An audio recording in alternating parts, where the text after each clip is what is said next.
Obrigado, JTT. Bom dia, boa tarde, boa noite para quem está assistindo a gente em outros horários.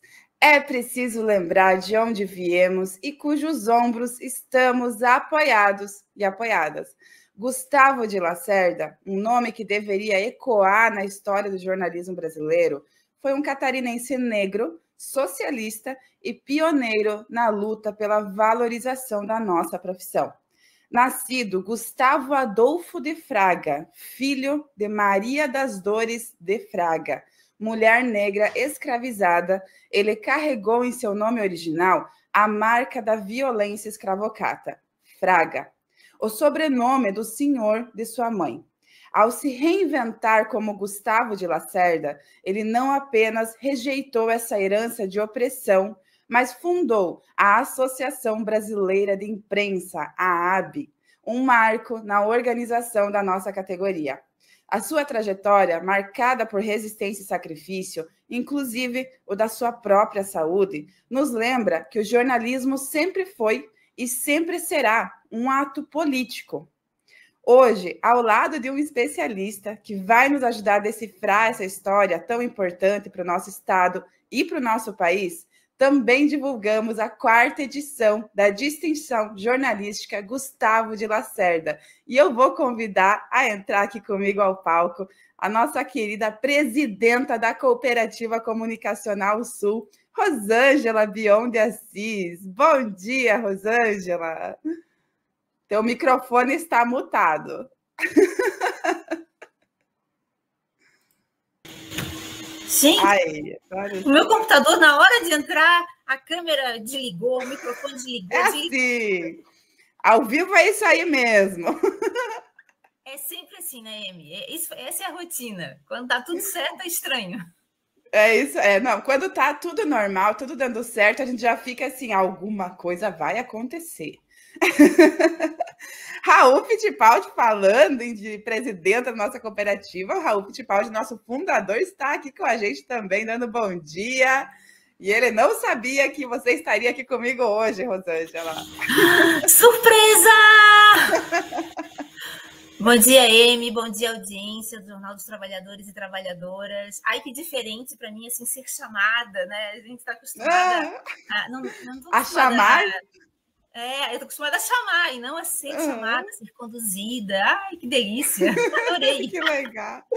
Agora você é a entrevistada aqui, Rosângela, meu Deus. Me convidei para você ser a principal, a protagonista aqui do JTT de hoje, da sexta-feira. Você e, claro, o nosso historiador, que logo mais vai estar chegando. O historiador, gente, Fábio Garcia, que resgatou a história. Rosângela, mostra o livro dele aí. Mostra o livro do Fábio. A Rosângela, acho que deu problema no som dela. Tá ali, ó. Gustavo de Lacerda. Então, o livro escrito pelo Fábio Garcia, que vai estar aqui com a gente hoje, comigo e com a Rosângela Bion de Assis, para trazer, para a gente resgatar a memória, a história do Gustavo de Lacerda. É muito difícil, né? Buscar para ele foi bastante difícil, eu tenho certeza disso, e ele vai poder trazer mais disso para a gente hoje, porque é uma história, é um personagem que tem pouquíssimos registros, né? Inclusive, eu tenho um livro aqui, o único livro que eu tenho do Gustavo de Lacerda, eu comprei esse, eu mandei vir, esse do Fábio Garcia, mas ainda não chegou. Rosângela Bion de Assis caiu aqui, mas já tem gente com a gente.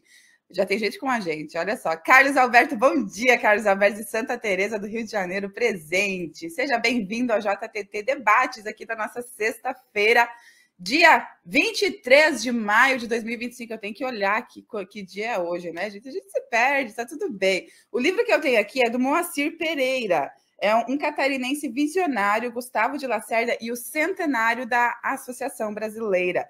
Então, eu vou trazer um trechinho aqui desse livro, que eu achei bastante importante a gente trazer para falar sobre Gustavo de Lacerda. Isso até o Fábio chegar. O Fábio já deve estar chegando aqui com a gente, mas eu vou trazer um trechinho aqui desse livro aqui, que daí o Fábio vai falar do livro dele, que eu estou ansiosa para receber.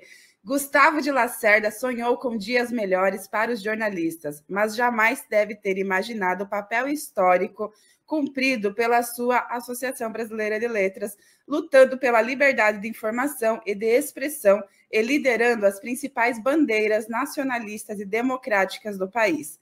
Na comemoração dos 95 anos, o convite destaca: mencionar a Associação Brasileira de Imprensa é evocar a defesa da Amazônia e campanhas históricas como a do Petróleo é Nosso, que redundou na construção da Petrobras, além de lutas como a da anistia ampla geral e restrita, a da diretas já e pela prerrogativas democráticas.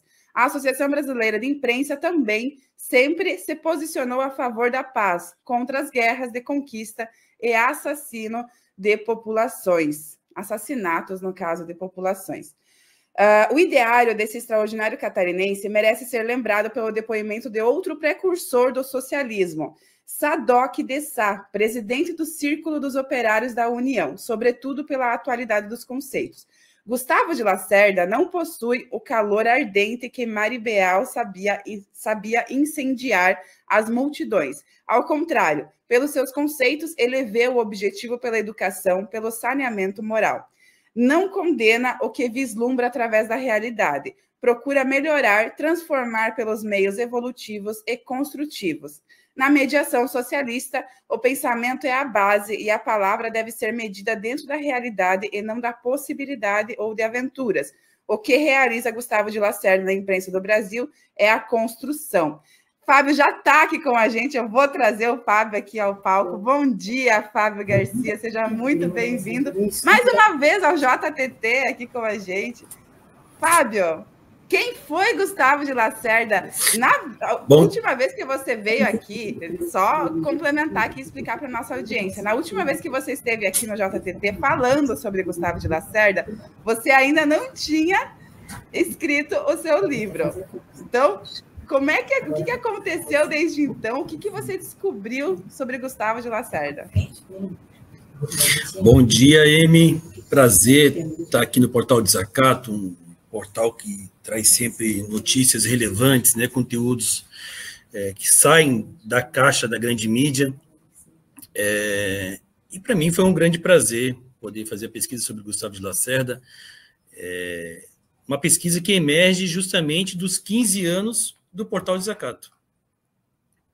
Foi a partir do prêmio instituído Gustavo de Lacerda que surge uma provocação para redesenhar, né, repintar de forma negra Gustavo de Lacerda, e a Rosângela, diretora do portal, convidou, então, o professor Lino. Bom dia, Rô.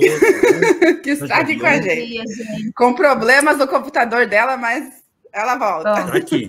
Consegui. E a Rô, então, convidou o professor Lino para que fizesse uma pesquisa histórica sobre o Gustavo. E aí o professor Lino, pediu uma ajuda para mim, e disso saiu um livro. Bom, disso só saiu um livro. Só isso. Disso saiu um livro. O M, esse livro, ele foi escrito basicamente a partir da internet, não do Google, mas a partir de fontes disponíveis na internet, né? De registros.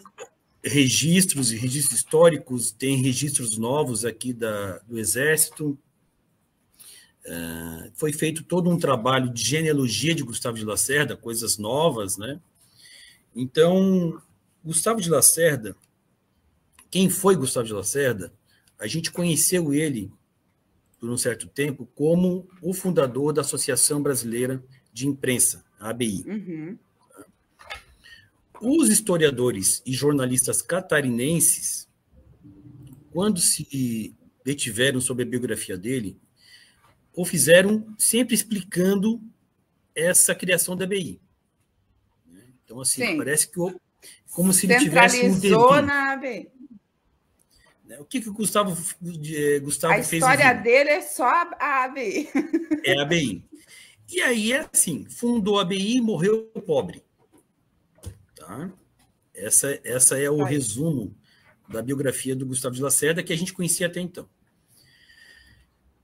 Que também tem uma outra camada problemática aí, né? como se as trajetórias individuais pudessem ser mensuradas a partir do ganho financeiro. Então, se você morre rico, é porque a tua trajetória foi... Você foi alguém importante. Foi boa. Foi boa. Se você morre pobre, não, você não valeu de nada. Então, tem uma lógica capitalista também que está nas entrelinhas do nosso pensamento e nas entrelinhas daquilo que a gente chama de sucesso ou não sucesso na vida. Uhum. E a primeira reflexão que eu acho que a gente tem que fazer é essa. A importância do indivíduo, de homens e mulheres na história, de grupos sociais, não está diretamente relacionada com a questão financeira. Alô, deu uma travada aqui, voltei? O Fábio está dando uma pequena travada, Fábio, mas está dando para te entender. Voltei. Bem aos poucos, mas bem. Voltou. Voltei, tá. Então, Gustavo de Lacerda foi visto como isso, assim. Então, alguém pobre, de uma origem negra incerta até então, e que tem esse grande feito, quase como um rompante fora da curva, e dali, logo em seguida, falece na miséria, na Casa de Misericórdia, no Rio de Janeiro. Pois bem, pesquisando, fazendo a pesquisa inicial, eu comecei a perceber que o nome Gustavo de Lacerda aparecia de muitas formas na internet. Gustavo de Braga, Gustavo Adolfo de Braga, Gustavo Adolfo de Fraga. Tinha Gustavo para tudo quanto era gosto. E aí eu falei para o Lino, falei assim, professor Lino, esse Gustavo aqui, ele é muito preto, ele não é pouco preto, ele é muito preto. E aí, assim, por quê, Fábio? Assim, cara, por uma razão simples. Se fosse um jornalista branco, os historiadores já teriam dado conta de terem feito a 7ª geração, né, ancestral do Lacerda. Uhum. Como ele não é isso, provavelmente, certamente, ele é um homem negro e que tem aí a sua biografia ocultada. Então, eu parti desse pressuposto, tá? Obviamente que é um pressuposto a partir de base histórica, a partir das pesquisas históricas que a gente já realiza em outros lugares, né? E até então, Fábio, tu tinha aquela imagem dele, que é a única imagem que a gente tem, que seriam essas duas, né? Mas tu tem essa imagem que não se envolvia. Não diz nada. Não diz, né, realmente a... Não. E acho que aí tem uma grande questão, né, Amy e Rosângela, assim. Como que a historiografia ela é pautada, né? No Brasil e em Santa Catarina não é diferente. Então, basicamente, a gente tem 4 marcadores. Primeiro, o estigma da escravidão. Uhum. O estigma da escravidão foi aquele que disse que os africanos só existiram enquanto mão de obra escravizada. Tá? No pós-abolição, eles deixam de existir na historiografia. Basta pegar os livros aí de Santa Catarina e tal, que tu vai ver isso. Né? Os livros até os anos 80. Então, você encontra africanos até 1888. No início da República, esses africanos desaparecem. Os negros desaparecem da historiografia. Aí aparece só como o quê? Como exceção, que é o segundo estigma da exceção. Como que você, numa comunidade repleta de escravizados, você tem uma pessoa que vai ser o expoente máximo da literatura nacional, Cruz de Souza? Você só explica se você entender que é uma exceção. Exato. Como é que você explica que uma filha de uma lavadeira se torna a primeira deputada das Américas, Antonieta de Barros? Antonieta de Barros. Exceção, outra exceção. Uhum. Então, o estigma da exceção, ele ajudava a compor a explicação desses negros proeminentes, frutos oriundos, né, do sistema escravocrata. Uhum. E aí, por fim, a gente vai ter... Por fim, não. Em terceiro, a gente tem o estigma da invisibilidade, que vem a partir dos estudos de Fernando Henrique Cardoso e Ottaviani, que passaram aqui pelo sul do Brasil, no projeto financiado pela Unesco, nos anos 50, e que estiveram aqui na ilha de Santa Catarina durante uns 4, 5 meses, catalogando muita coisa, e ao final eles dizem o seguinte: olha, há uma presença negra na cidade, no estado, mas essa presença negra ela foi insuficiente para gerar uma cultura própria, né? Sim. O estigma da invisibilidade, estigma da invisibilidade, tu trouxe. Da invisibilidade. E, por fim, nós temos o estigma do embranquecimento. Então, figuras que eram negras foram pintadas, retratadas de brancos, né, como brancos.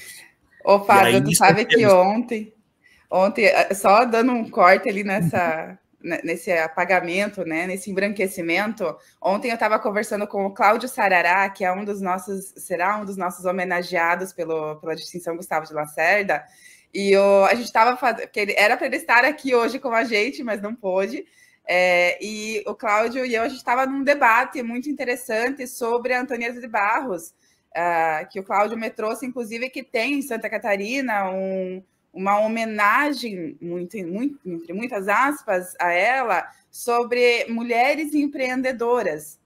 E aí o Cláudio me contou que ele foi ver, e as mulheres empreendedoras, de todas que estão lá dentro desse projeto, somente uma mulher é negra. Grande parte dessas mulheres empreendedoras são branquinhas, assim como eu, assim, ó, loirinhas de olhos verdes, né, descendência europeia, e foi uma coisa que eu falei para ele, provavelmente, Cláudio, elas nem sabem quem foi a Antonieta de Barros, né, o que é mais triste ainda. Isso. E ainda linkar a Antonieta ao empreendedorismo não tem como, né? Mas tem, tá? Na verdade tem, tá, Amy? Na verdade tem. É porque, assim, é uma meia-verdade, né? Linkar a Antonieta com o empreendedorismo está correto, não está errado, não. Tá?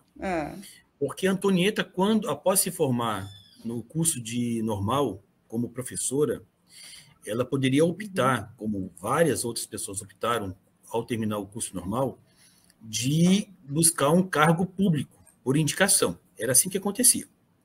Com todo mundo, branco, preto, tudo, rico, pobre, todo mundo era indicado. Não tinha concurso público. Qual era o caminho natural de um professor recém-formado? Ir para o interior do estado, onde faltavam professores habilitados. Tá? Só que a Antonieta e a Leonor tinham uma mãe, que era a Dona Catarina, a qual elas eram muito apegadas. Então, tem uma frase, uma entrevista da Leonor de Barros, em que ela diz que a irmã, uma vez formada, ela declina da ideia de buscar um cargo público, uma indicação pública, para ficar na capital para cuidar da mãe. Tá? Então, elas se fecharam, as três. Houve um cuidado ali, a Antonieta, a Leonor e a Catarina. E, com isso, a Antonieta cria um curso particular de educação. Realmente. Então, ela foi empreendedora. Tá? Sim. Agora, um prêmio com o nome Antonieta de Barros tem que ter, no mínimo, 80%, 90% a maioria, né? Voltado para um público feminino negro, né? Exato. Não faz sentido você pegar a trajetória de Cruz de Souza e projetar isso somente para poetas, escritores brancos. Não faz sentido. Né? Tal qual Gustavo de Lacerda, né, que militou muito pela causa social. Né? Ele já é do final... o Gustavo de Lacerda, às vezes as pessoas fazem uma observação dizendo que ele falou pouco da escravidão. Ocorre que Gustavo de Lacerda, quando se projeta na vida pública, a partir de 1882, o debate sobre a escravidão já estava posto. Eles sabiam que a abolição ia acontecer. Todo mundo sabia que ela ia acontecer. Era uma questão de tempo e não mais uma questão de se iria acontecer. Entende? Então, Gustavo de Lacerda tratou de... E também há uma outra camada. A abolição de 88, ela atingiu apenas 9% dos trabalhadores que ainda estavam sob o regime da escravidão. Ou seja, mais de 90% das pessoas que já estavam trabalhando já estavam sobre outros regimes de trabalho. Lembrando, obviamente, que naquela época não havia carteira de trabalho, né, gente? Isso aí. Sim, não existia CLT, né? Fábio, não sei se... Rosângela, está dando para ouvir o Fábio? Sim, perfeitamente. Ah, não. Vocês me ouvem bem também? Eu acho que deu uma travada aqui na imagem do Fábio. Ah, sim. Fábio deu uma travada. Enquanto volta ali a internet do Fábio, vamos ler os comentários aqui de quem está com a gente. O Antônio Luiz, bom dia, amigos daqui de Dom Pedrito, Rio Grande do Sul. Ai, agora voltou, Fábio. Vou terminar de ler os comentários aqui. Dom Pedrito, Rio Grande do Sul, Brasil, parabéns às notícias e reportagens. A Lil está aqui com a gente, bom dia. Lembro uns anos atrás que fizeram um vídeo, diz que para as professoras, por seu dia. A comunidade de professores estava feliz. Me compartilharam o vídeo com muita alegria pela homenagem. Bom dia, o Tchê está aqui dando bom dia para a gente, a Isabel Fernandes também, e ali o pasmem, não tinha uma indígena, ninguém da comunidade negra, nenhuma pessoa além de branca com fenótipo europeu. Ninguém notou, ninguém. Apenas eu dessa bolha que me compartilho esse vídeo notou que não tinha ninguém além de pessoas brancas com fenótipo caucasiano. Exatamente isso, né? O apagamento. E Santa Catarina tem uma história muito bonita, né, Fábio? Você, como historiador, sabendo muito mais do que eu, claro, e eu te peço essa aula, mas vou te pedir para que continue o raciocínio que você estava sobre 88 ali que você trouxe, você estava trazendo, travou isso, nesse momento, Fábio. Isso. Então, o Gustavo Lacerda, ele já estava tratando de um debate do trabalho, né, sobre formas de associação. Né? O Portal de Desacato é uma associação. E ele dizia que as mídias, a imprensa, não poderia ser objeto de apenas um único dono. Que as mídias, né, o jornal, deviam se organizar a partir de associações. E ele militou muito sobre isso.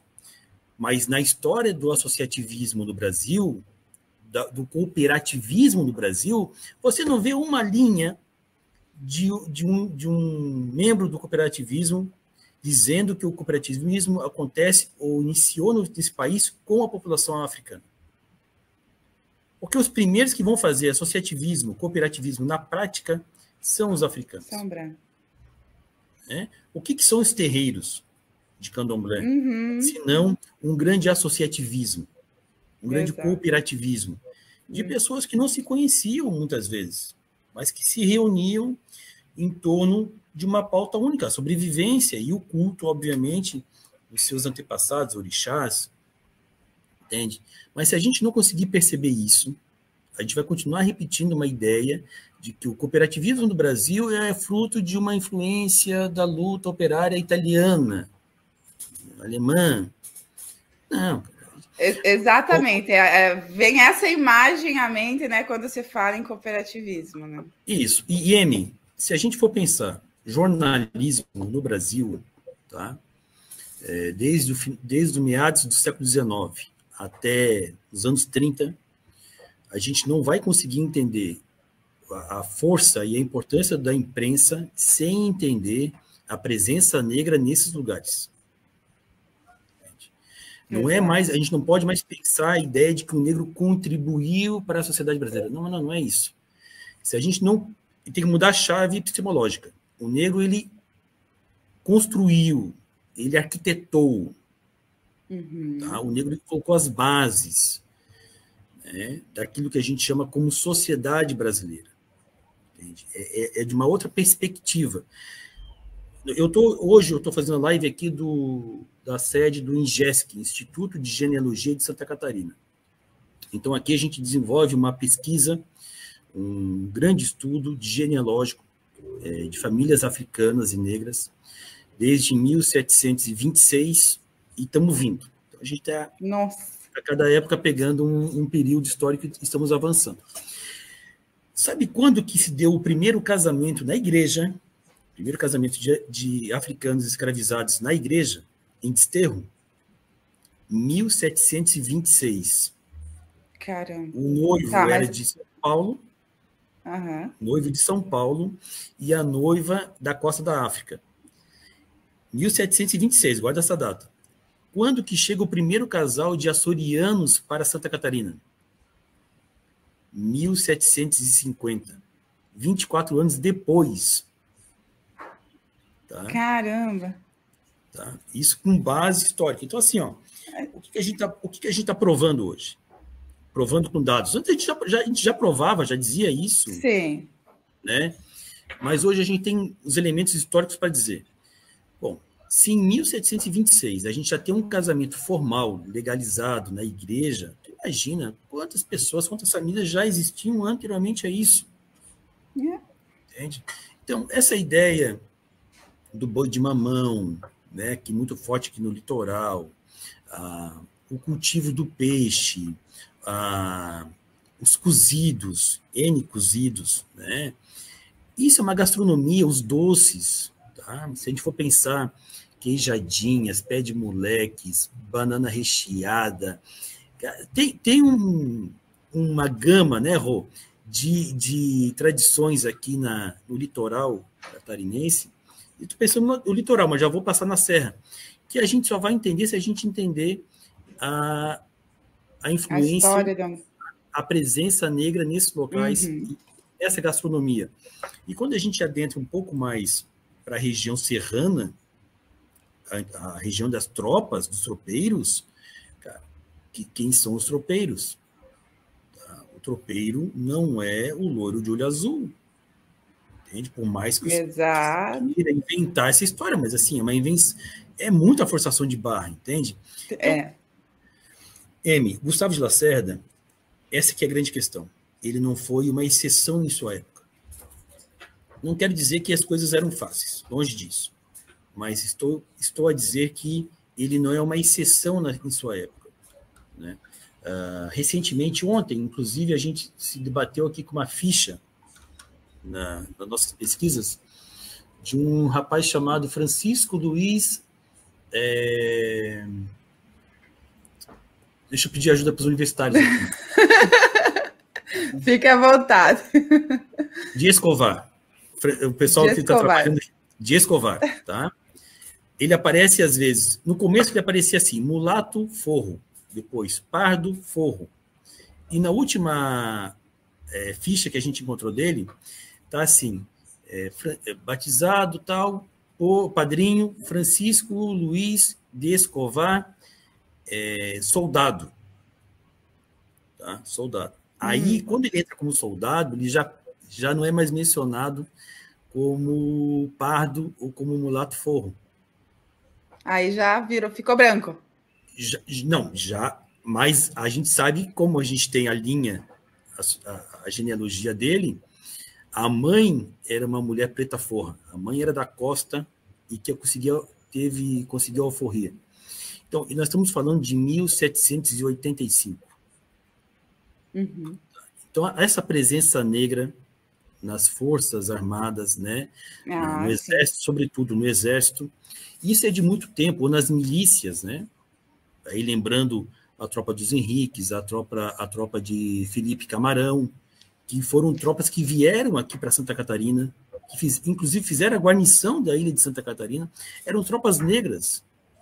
Mas isso, fica na história, e o que a gente é acostumado aqui a ouvir, quando a gente ouve uma história, geralmente se tira essa parte de que foi uma pessoa negra, ou foram pessoas negras, e aí automaticamente se pensa, essa tropa nem se pensa que poderia. E quando você percebe que tem esse histórico, né? Quando você vê que eram pessoas negras, Gustavo de Lacerda foi um homem negro, você já vê que tem muito mais história além da simples fundação da agência da Associação Brasileira de Imprensa. Existe muito mais história sobre isso. E é isso que eu quero que você conte para a gente, Fábio. A história que tu descobriu do Gustavo de Lacerda trazendo a mãe dele. Eu quero que tu me traga a mãe dele, é Maria das Dores. Maria das Dores aparece quando a gente consegue localizar a ficha de batismo dele. Então, a ficha de batismo nos apresentou a Maria das Dores. Eu vou tentar... Eu acho que eu não consigo compartilhar a imagem aqui, né? Mas nós temos uma árvore genealógica.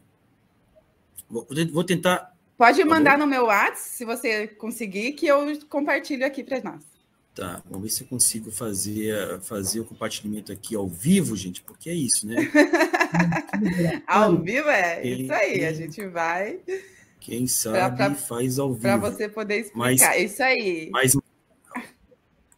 Mas Maria das Dores aparece, quer dizer, dentro de uma relação de pessoas escravizadas que estão vinculadas às famílias Gama Dessa,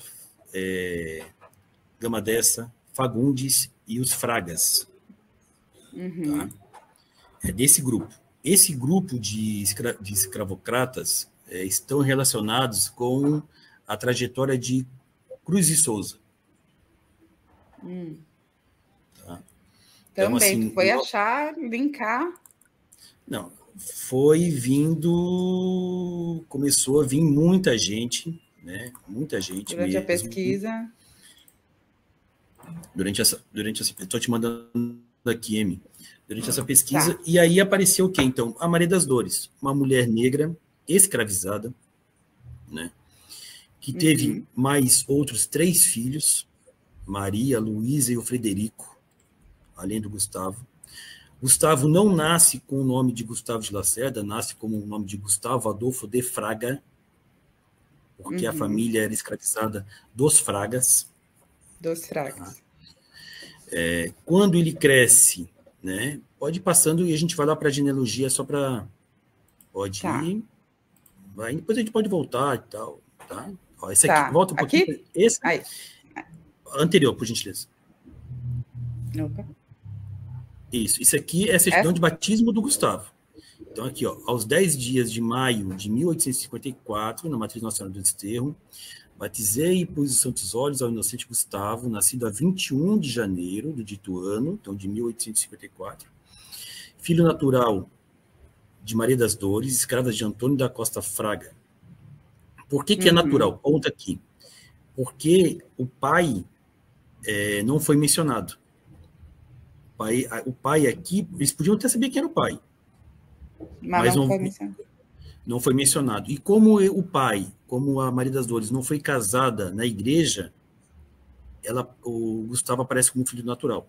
Se, porventura, a Maria das Dores tivesse um casamento na igreja, o nome do pai constaria e ele seria filho legítimo.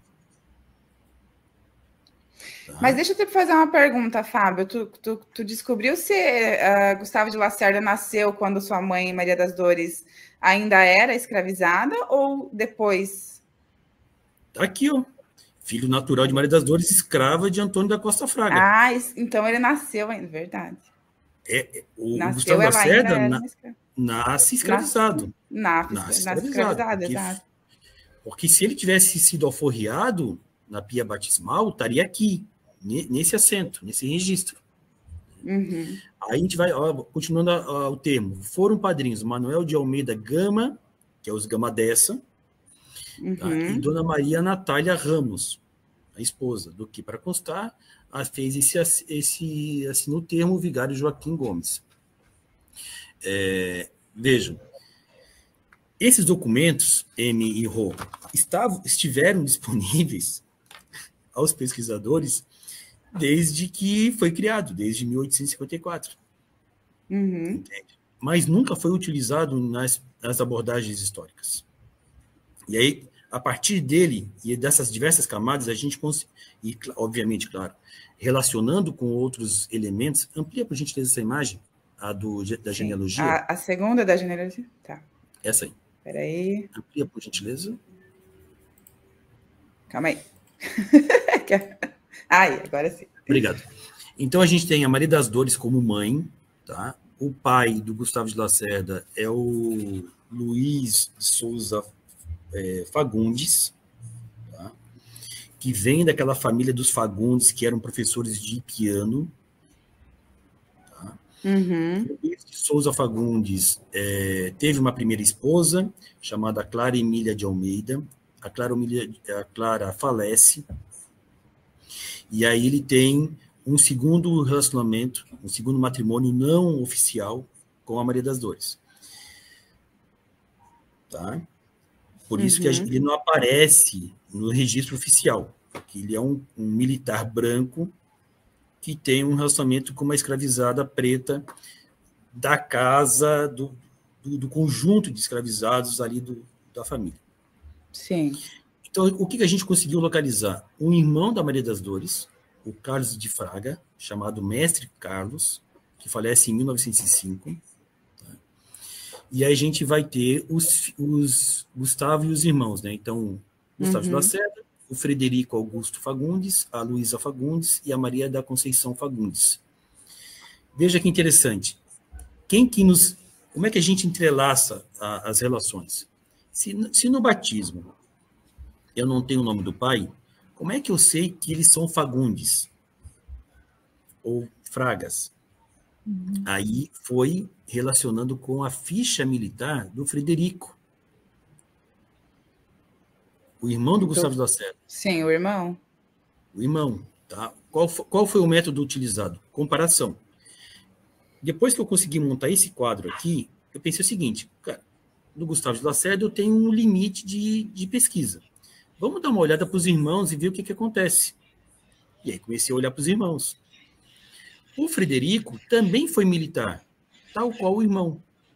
E aí eu entrei em contato com o Exército Brasileiro, o Arquivo Nacional do Exército, e pedi para eles se eles tinham a ficha militar do Frederico. Tá? Porque a ficha militar do Gustavo já havia sido analisada por diversos pesquisadores. Mas ninguém nunca se perguntou se havia um irmão e se poderia comparar essa ficha, entende? Sim. Aí eu entrei em contato com o Exército me mandou uma ficha do Frederico e eu pude comparar. Então, assim, um argumento que se atribui a Gustavo de Lacerda é que ele não era dado à questão militar e que, ao longo de sua carreira, de 12 anos, ele foi diversas vezes repreendido verbalmente e algumas vezes preso. E que isso teria, então, ocasionado a saída dele do Exército. Tá? Essa era a narrativa que se tinha sobre o período militar dele. Olhando a ficha do Frederico e olhando os jornais e o próprio texto do próprio Gustavo de Lacerda, o que a gente analisou? Não é nada disso. Primeiro, Gustavo de Lacerda quis entrar na Força Militar. Tá? Ele poderia ter entrado na Força Pública, a atual Polícia Militar de Santa Catarina, mas ele ficaria aqui sendo um filho bastardo do Luiz. Então, ir para o Exército era até desejoso também, tanto para o próprio Gustavo como para a família branca, de afastar esses homens negros meio irmãos que poderiam estar requerendo uma herança futura, esse tipo de coisa. Passa por esse ponto também. E o Frederico, e aí ambos, tanto o Frederico como o Gustavo, pegam diversas cadeias. Porque naquela época, cadeia era uma coisa muito comum. Cadeia militar, né? É uma cadeia administrativa. Sim. A diferença foi que Gustavo de Lacerda se envolveu na luta pelo fim da monarquia. Ele era um republicano. Então, ele se juntou ao grupo dos militares influenciados por Benjamin Constant, que buscavam uma reformulação, uma revitalização na política brasileira. Isso desde 1880. Tá? Os militares monarquistas souberam disso e repreenderam esse grupo. Então, Gustavo de Lacerda, ele sai do Exército junto com um grupo de militares mais, podemos dizer, progressistas para a época, ou republicanos. Tá? Lembrando que ele estava sobre o regime monárquico. Né? Então, é por isso que ele sai do Exército. Ele não sai do Exército porque ele não queria estar no Exército. Ele não sai porque não gostava. Porque não gostava, porque ele era indisciplinado. Nada disso. Ele chegou a cursar, inclusive, a Escola Militar do Rio de Janeiro. O irmão dele, o Frederico, fez a mesma carreira do irmão. Tá? E, inclusive, a gente encontra o Frederico na loja maçônica do Rio de Janeiro, tá? Estrela Oriente. Ele era maçom, junto com o Quintinho Bocaiúva, que também era um jornalista famoso na época, e outras personalidades do período. Então, muito provavelmente. Aí eu consegui, não sou maçom, mas... Conseguiu contato, conseguiu entrar no acervo da maçonaria, Fábio? Que isso? Só os historiadores sabem como. Que investigação, gente! Eu tô pasma. A gente dá uns pulos aí, né? A gente dá um jeito. Então, assim, não posso revelar, mas dei meu jeito para conseguir documentos internos. Não é jornalista, mas estás protegendo as suas fontes, né, Fábio? Proteger as fontes, justamente. Precisa, né? Preciso. E aí localizei o Frederico na loja maçônica do Rio de Janeiro, na Estrela Oriente. Então, muito provavelmente, o Gustavo de Lacerda também fora maçom. Tá? Muito provavelmente. Tá? Porque geralmente é isso, assim, se estende à família, aos homens. Gustavo já tinha uma projeção literária forte. Então, assim, eu não posso atestar, mas é uma hipótese muito verossímil. Muito verossímil. Então, quando ele sai do Exército, ele já tinha uma trajetória na literatura. Tá? Já tinha uma trajetória na literatura. Ele, inclusive, vai participar do grupo Culto às Letras, lá do Rio Grande do Sul. Esse grupo Culto às Letras é o berço do Partenon literário, que depois desdobra na Academia de Letras, da Academia Rio Grandense de Letras. Tá? Existe uma genealogia da Academia de Letras do Rio Grande do Sul, que passa pelo Partenon e que passa pela Sociedade Culto às Letras. O Gustavo de Lacerda está nesse embrião. Fez parte desse grupo. Bom, e aí, então, uma vez fora do Exército, ele, então, busca abrigo no jornalismo, que era um lugar que ele já transitava. E passa, então, a fundar e a ser redator e colaborador de diversos jornais. E aí a visão e o pensamento dele, socialista, comunista, se aflora. Então, ele passa a ter uma visão muito mais socialista da sociedade, uma preocupação, um combate mais ativo contra o capitalismo, a defesa do trabalhador, né? E aí, bom, assim, aí foram achados, né, Amy? Assim, acho que ao longo da pesquisa, foi uma pesquisa que eu fiz basicamente durante as madrugadas, porque eu tinha outras demandas para fazer. Gustavo atravessou uma fila de pesquisa que eu já tinha em andamento. Então, o tempo que eu tinha para o Gustavo eram as madrugadas. Então, assim, eu varava a noite adentro pesquisando, né? A Josiane aqui manda uma mensagem, né? Ouvir essas histórias machuca o coração. É um nível de racismo que não tem como mensurar. Saber que hoje tem movimentos que falam em racismo reverso. É isso, não tem, né? Assim, são coisas descabíveis, né? Não tem fundamento. Então, Gustavo de Lacerda, ele tem aí fui achando os achados. Bom, nos achados, eu me deparei com um artigo dele de 1882, falando, narrando a história... Está aqui na apresentação? Não. Falando da volta deles do Rio Grande do Sul, tá? Da tropa. E chama-se, o artigo no Rio Grande do Sul, tá? Então, ele fala da história da tropa parando numa taberna, tem uma menina nova, ele vai para o piano, o Gustavo vai para o piano, fazendo ali, tirando algumas notas, as pessoas se embebedam, e tem um grande bacanal ali com essa moça que é apresentada como uma prostituta, uma meretriz, né? Uma meretriz daquele período. Isso é o primeiro conto. 20 anos depois, ele volta para esse conto, ele volta para essa crônica, e chama No Mundo. né? Não é no mundo, é mundo. Uhum. E aí ele refaz essa história dizendo o seguinte, que a mulher que eles encontram seminua, com vestes pobres e tal, era uma viúva de um operário que havia sido explorado por uma fábrica e que não tinha onde morar, morava numa choupana, entende? E aí, então, ele transforma aquela história numa luta de classe. Tá?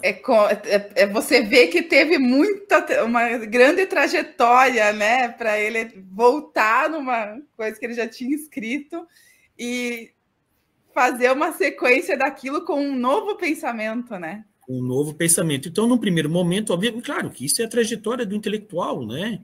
Então, num primeiro momento, ele meio que narrou isso de uma forma mais jocosa, como sendo algo mais trivial,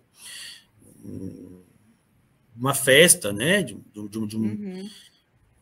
De algo mais festivo, e depois, no segundo conto, não. Daí ele transforma isso dentro de uma luta de classe, posiciona isso dentro de uma luta de classe. No final da primeira história, a meretriz, ela continua nessa vida. No segundo conto, ao final, a moça, ela reclama, ela exalta o socialismo, o trabalho, entende? A luta de classe, a luta do trabalhador. Então, é uma outra coisa, entende? Mas isso é muito bacana para a gente entender justamente como se construiu esse pensamento socialista, né, na obra do Gustavo de Lacerda. Que isso não estava pronto. Isso é muito bonito, porque humaniza o intelectual. Né? Ali ele já tinha até mudado o nome dele, né? Isso. E aí, isso foi no Exército, tá? No Exército ele muda... No Exército ele mudou já? Ele muda de Gustavo Adolfo de Fraga para Gustavo de Lacerda. Tá? Muito provavelmente um tio dele, um parente, essa é hoje é minha linha de pensamento, tinha o sobrenome Lacerda. Então ele tira o Adolfo de Fraga, porque o Fraga era dos ex-escravistas, e adota o sobrenome do tio, que ele tinha uma maior afeição. É muito provável que o próprio mestre Carlos, em algum momento, tenha mudado o nome de Carlos de Fraga para Carlos de Lacerda. E aí o Gustavo tenha seguido o mesmo caminho, entende? Sim, legal. Fábio, eu assisti a tua entrevista que você deu para a Rosângela Bion de Assis em 2022, falando sobre Gustavo de Lacerda. Você ainda não tinha escrito o livro, você estava, acho que não me lembro se você estava iniciando a pesquisa, mas é visível o quanto você aprendeu também e o quanto você hoje muda a forma de falar daquela época de 2022 para cá, né? 3 anos atrás para cá, depois da tua pesquisa. O que você sente que mudou em relação à tua visão do Gustavo de Lacerda? De antes, quando você estava iniciando a tua pesquisa, para agora que você já tem ela concluída? Eu acho que no primeiro momento, assim, né, eu sou muito honesto em dizer que eu não conhecia Gustavo de Lacerda. Tá? Estou muito honesto em dizer isso. Eu fui apresentado a partir da provocação do professor Lino. Então, no primeiro momento, olhando as referenciais bibliográficos existentes, tinha-se essa ideia, então, de um Gustavo já pré-determinado. Né? E o que eu tentei dizer no livro era isso. Olha, Gustavo não nasceu para ser o fundador da BI, né? Isso se dá num processo. Tentei explicar que Gustavo não estava à frente do tempo dele. Pelo contrário, Gustavo estava muito antenado ao tempo dele, respondendo aos problemas do tempo presente, buscando a questão do associativismo, das cooperativas, denunciando as formas de trabalho nos jornais, discutindo literatura, entende? Ele não estava fora desse contexto, ele está nesse contexto. E o que mudou durante esses 3 anos? Bom, mudou que hoje a gente tem um conjunto, né, a gente pode posicionar melhor com o Gustavo de Lacerda dentro de um conjunto de jornalistas e escritores negros do final do século XIX e início do século XX. Uhum. Eu acho que o livro, né, esse Vida e Obra de um Jornalista Negro Catarinense, ele precisa ser aumentado, precisa ser adensado, aprofundado em diversos temas. Dá para pensar Gustavo de Lacerda no teatro, na educação. Nós temos que pensar o Gustavo de Lacerda no jornalismo, pensar como que se deu essas discussões sobre república dentro do Exército e como que isso movimentou parte dos oficiais negros ou da tropa negra, entende? Porque a gente, ao mesmo tempo que a gente vai ter um grupo negro tentando defender a monarquia, como aqueles que fizeram parte da Guarda Negra, nós teremos também um outro grupo de profissionais liberais, militares, funcionários públicos, que também estavam descontentes com os rumos da monarquia e vão tentar uma nova via, que é a república. Então, existem muitas camadas, me entende? E não dá para a gente pensar a população negra ou esses intelectuais negros, ativistas negros, tudo numa mesma caixa. Então, o que eu Fábio, agora eu vou dar uma de pedinte aqui para ti. Manda um livro aí, esse resgate da história do Gustavo de Lacerda. O livro é Gustavo de Lacerda, Vida e Obra, tá lá. Eu coloquei nos comentários aqui, no YouTube e no Facebook, o link para você estar adquirindo essa obra. Mas eu vou dar uma de pedinte aqui. Manda um livro aí para o Portal Desacato para a gente estar sorteando na nossa campanha Leitora Amiga aí. Pedido feito, pedido atendido. Pode sortear. Eu, de repente, vocês conversam aqui com a Rô, tá? Vocês me mandam os dados da pessoa que vocês querem que eu poste e eu faço a postagem direto. Então, vamos fazer aí o próximo. Pode ser para a próxima segunda-feira, Rosângela?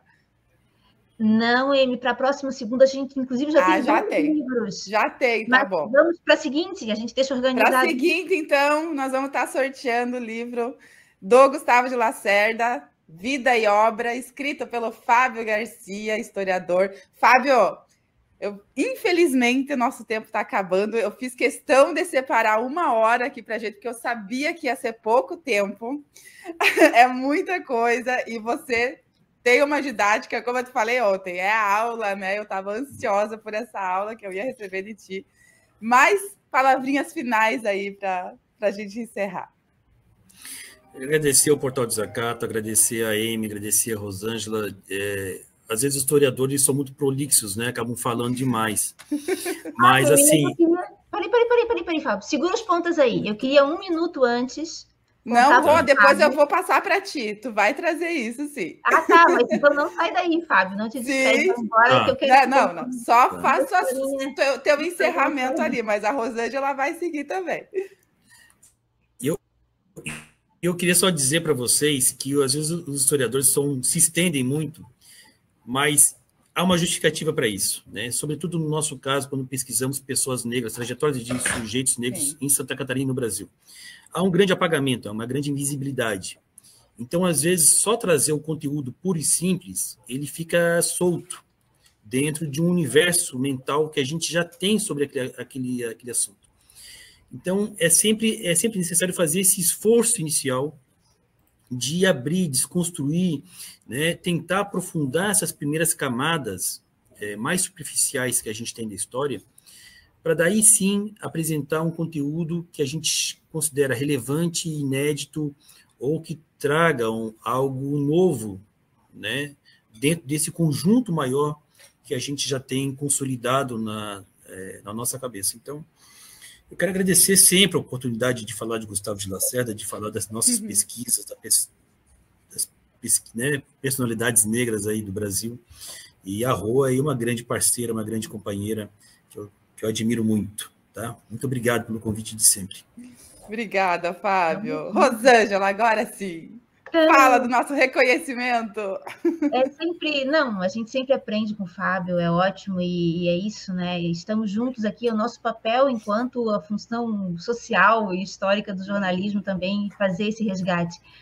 E eu queria compartilhar com a nossa audiência e também com o Fábio, que talvez não conheça alguns detalhes de como essa história surgiu ao interior da cooperativa, ao interior do Portal do Zacato, né? Então, vamos dar um passo atrás aí, vamos dar uma de historiadora aqui, vamos fazer um resgate lá do iniciozinho de 2022. No início daquele ano, Fábio e Emi, o Raul Fittipaldi estava entrevistando o presidente, então, da ABI, o Otávio Costa, e o Otávio Costa lança esse dado, que o Gustavo de Lacerda, inclusive aí da cidade de vocês, era Desterro na época, foi o fundador da ABI, e o Raul Fittipaldi, como um bom jornalista, pega essa informação e, naquele dia mesmo, ele entrou em contato comigo. Rô, fizemos uma descoberta na entrevista hoje incrível. Olha só, um jornalista negro aqui de Florianópolis foi o fundador da ABI. Então, eu queria fazer aqui também um agradecimento e uma homenagem ao Raul Fittipaldi por ter captado naquela frase, porque essa é a sensibilidade do jornalista comprometido com os princípios da nossa cooperativa, né? E com a classe trabalhadora, que tem esse olhar sensível para essas temáticas, não é, Fábio? Porque a gente vive num mundo de invisibilidades e apagamentos que ocorrem de diversas formas e caminham por diversas áreas. Então, Raul, naquele momento, aciona, então, o Lino Pérez, que ele sabia que era a pessoa que ia fazer os contatos corretos, para a gente fazer esse resgate. Eu vou até mostrar aqui para vocês. Eu resgatei, Emi, a primeira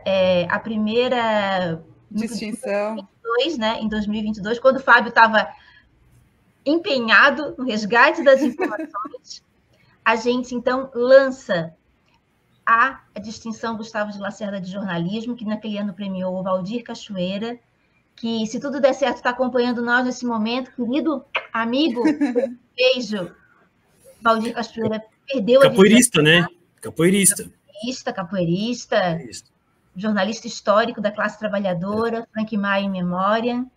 E foi essa distinção que nos rendeu o reconhecimento pelo gabinete da vereadora Carla Aires, né, agora, no mês de maio, que muito nos emociona e muito nos alegra, porque faz parte de todo esse movimento, do qual Bruno Barbi também faz parte, que resgatou a negritude de Gustavo de Lacerda, e Raul Fittipaldi, que teve esse olhar, e junto com também Lino Pérez e Fábio Garcia, e, enfim, todas essas pessoas. Então, é esse jornalismo que nós fazemos aqui em Desacato, que tem esse olhar, que, como diz o Fábio, faz a gente caminhar juntos mesmo nessas pautas. E é isso aí, e é para sempre, porque é um compromisso de base, fundacional, é um compromisso que existe há 18 anos e que a gente está aqui por isso. Não é por nenhum outro motivo, né, Emi? Não estamos aqui buscando nem riqueza, nem fama, estamos aqui buscando o trabalho sério e comprometido. Então Raul Fittipaldi, nosso co-irmão fundador aí da cooperativa do Portal de Zacato há 18 anos, ele, a Tadefeld Glaser e o Marco Arinhati, que daí agora fazem esse grupo dos que ainda persistem na nossa cooperativa e nesse trabalho que é fundamental, essencial no nosso estado, para que a gente continue dando visibilidade para histórias e historiadores como o Fábio Garcia. Exatamente. O Rô e Emi, deixa eu só fazer uma pequena adendo aqui, bem rápido. Só dizer do Bruno Barbi, recentemente, ele pintou um segundo quadro de Abdon Batista, governador negro baiano, médico, e que foi governador em Santa Catarina em 2 ocasiões, tanto na monarquia como na república. Tá? Vai ser bem rapidinho. O seu histórico de Santa Catarina tem uma galeria de quadros dos ex-governadores. Então, há 3 anos atrás, eu provoquei o museu e vi se eles tinham na galeria o retrato do Abdon. Não tinham, obviamente.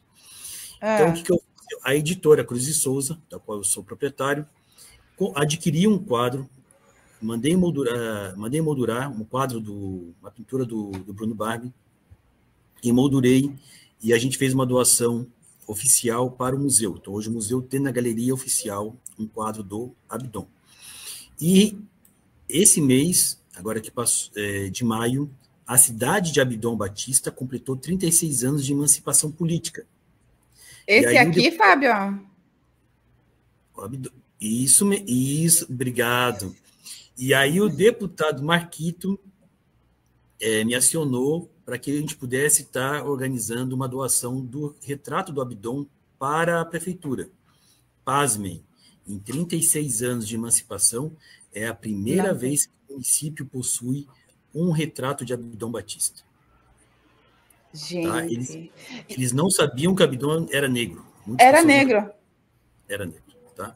Então, só para dizer para vocês o impacto, né, essa relevância desse serviço que a gente faz. Que às vezes é um micro, é um pequeno, mas isso vai ganhando. Né, isso reflete muito na sociedade.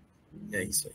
Tá? Reflete muito. Gente, eu quero agradecer muito Rosângela Vion de Assis por estar aqui comigo pela primeira vez, Fábio. Eu e a Rosângela estou desde outubro aqui nessa cooperativa e eu e ela ainda não tínhamos apresentado um programa juntas. Mas hoje a Rosângela estava como minha...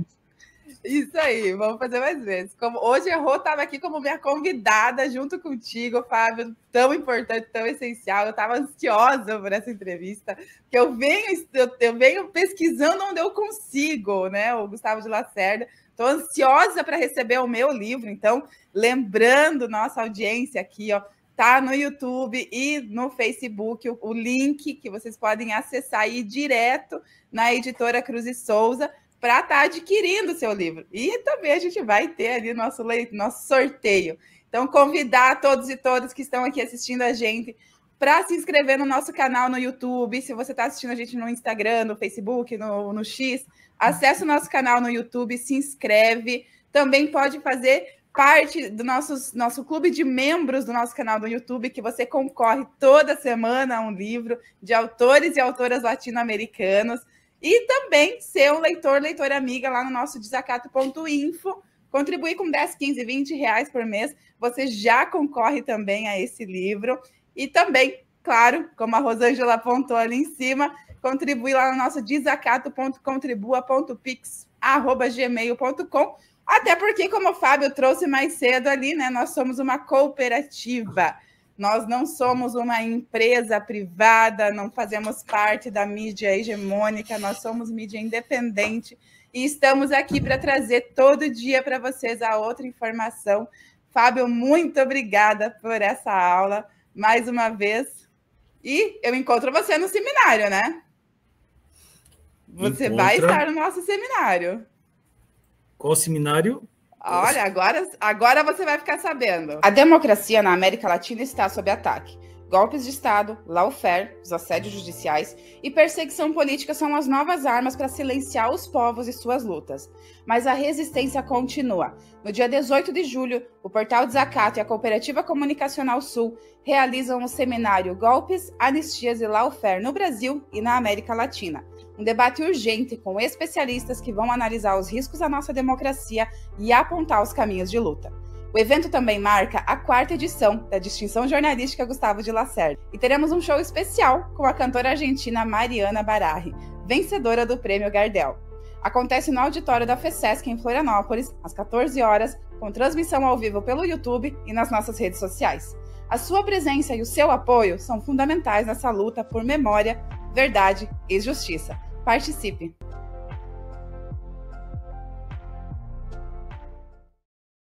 Agora tá sabendo, Fábio. Dia 18 de julho, eu espero que você não tenha outro compromisso.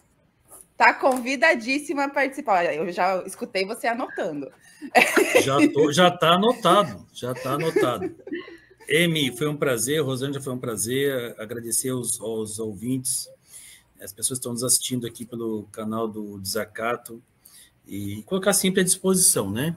Então, precisando, é só chamar e, Emi, logo o teu livro vai estar em suas mãos e vou pedir para que você faça um comentário aí, tá? Pode deixar, vou fazer uma crítica. Vou fazer a minha crítica. Isso mesmo. Isso mesmo. Um beijo, gente. Até a próxima. E até dia 18 de julho, Fábio.